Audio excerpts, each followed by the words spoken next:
Video lama Ariel yang sedang berbicara tentang musisi cover mendadak ramai beredar di media sosial.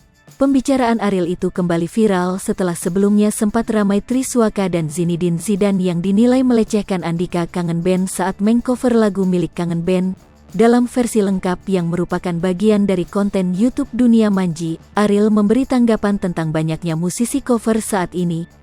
Lebih lanjut Ariel mengatakan, sudah seharusnya orang yang ingin mengcover lagu milik musisi lain meminta izin dan biasanya melalui publisher. Hal ini perlu dilakukan, karena setiap musisi memiliki pemikiran yang berbeda terhadap lagu yang mereka ciptakan. Karena ada musisi yang mengizinkan lagunya di-cover, diparodikan. Sementara itu, ada juga musisi yang tidak ingin karyanya diubah. Karakternya, musisi, beda-beda. Ada musisi yang katakanlah bilang, ya udah enggak apa-apa, pakai aja. Ada juga sensitivitas sebenarnya, ujar Ariel, karena karya itu kayak anak sendiri. Kadang-kadang ada orang yang menjaga karakter, ada juga pencipta lagu yang enggak pengin lagunya didaur ulang oleh orang lain, jelasnya. Ariel kemudian memberikan contoh ketika dirinya mengcover lagu Kala Cinta Menggoda milik Guru Soekarno Putra.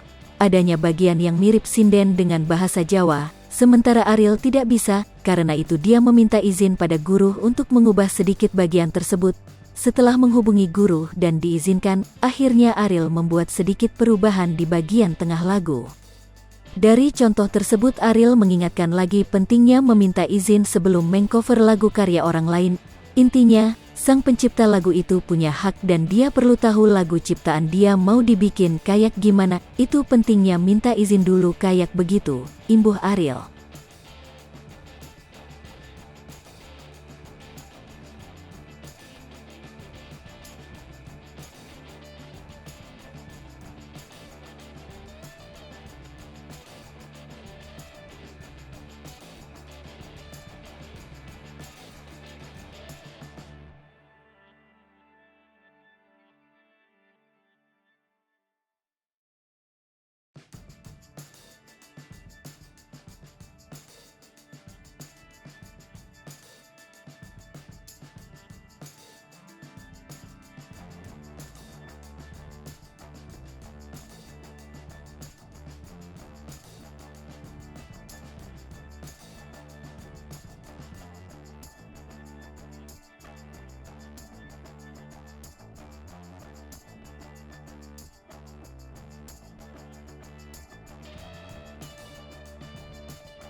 Sasri Popo TV, jangan lupa komen, like, dan subscribe, serta tonton terus berita-berita terupdate lainnya ya.